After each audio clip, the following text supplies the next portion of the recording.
commence par les temps forts de l'actu du jour et cette réunion très attendue de la BCE. La Banque centrale européenne doit détailler sa politique monétaire ce jeudi. Première réunion du Conseil des gouverneurs depuis le fameux virage stratégique. Christine Lagarde, qui, on s'en souvient, avait fait preuve de flexibilité en revoyant ses objectifs d'inflation à 2%, une première depuis 2003. La BCE doit dévoiler des indications sur l'évolution future de la Forward Guidance, alors même que la reprise économique est menacée par la résurgence de la pandémie. La mise en pratique de la nouvelle stratégie pourrait s'avérer délicate et raviver des divisions au sein du Conseil, notamment sur la question des soutiens que l'institution doit maintenir, principalement via les achats d'obligations sur les marchés. Réunion à suivre en tout cas en tout début d'après-midi.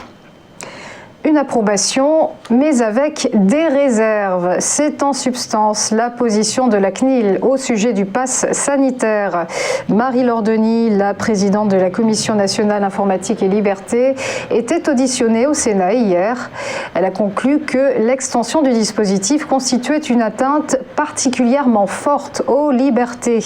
Atteinte tolérable uniquement si l'État peut démontrer la nécessité du surplus d'efficacité apporté par le pass sanitaire. Un oui, mais sous forme d'avertissement donc.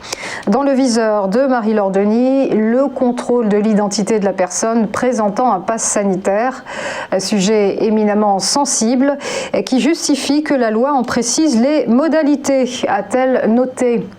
Sur la sellette également, la gratuité ou non des tests pouvant générer une inégalité d'accès à certains lieux publics. La présidente de la CNIL qui a proposé aux parlementaires un certain nombre de précisions ou ajustements du texte. Enfin, Liverpool sanctionné par l'UNESCO. La ville des Beatles n'appartient plus au patrimoine mondial. Ainsi en a décidé l'institution qui a très peu goûté les futures constructions autour du célèbre port anglais. Raison du déclassement, un projet de nouveau stade du club de foot d'Everton sur une partie des anciens docks. L'UNESCO a jugé que l'authenticité et l'intégrité de la ville seraient atteintes de manière irréversible par les futurs travaux.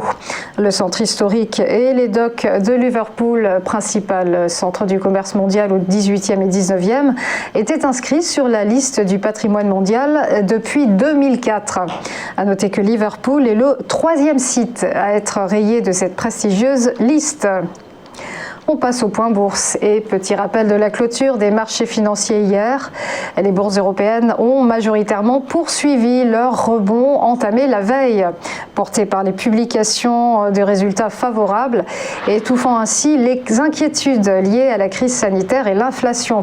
Et c'est donc l'embellie pour le CAC qui s'arroge plus 1,85%. L'indice parisien qui, en fin de séance, établissait son cours à 6 464 points. À Francfort, le DAX a connu un scénario analogue de rebond et enregistré une hausse de 1,36%. Quant à Londres, le FTSE gagnait 1,78%. Outre-Atlantique, même schéma. À Wall Street, belle forme. Le Dow Jones a progressé de plus 0,83%, tout comme le S&P 500, plus 0,82%. Idem pour le Nasdaq Composite avec un gain de plus 0,92%. Voilà, restez avec nous. À tout de suite pour ChronoCAC.